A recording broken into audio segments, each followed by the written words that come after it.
Samsung One UI 9.5 leaks have continued to drop, and there are so many things to look out for in these updates. Welcome to GadInsider, your place for the latest tech updates. The fresh leaks reveal a new app mirroring feature along with refreshed Google search and Finder bars. One UI 9.0 beta program hasn't ended yet, and Samsung plans to expand it to more models over the next couple of weeks. The company started working on One UI 9.5, and early looks are already circulating online. Official One UI 9.0 update comes with an integrated Google search bar for the home screen.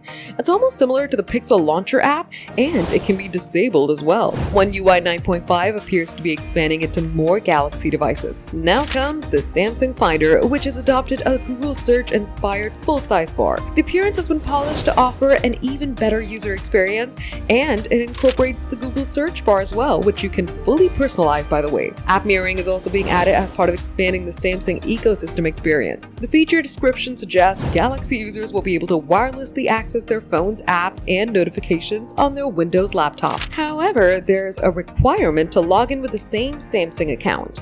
It means that the feature might be limited to Samsung's Galaxy Book laptops, but obviously it'll get expanded to more models in the future. For more updates, subscribe to GadInsider, like and share the video, and don't forget to press the bell icon so you never miss any update.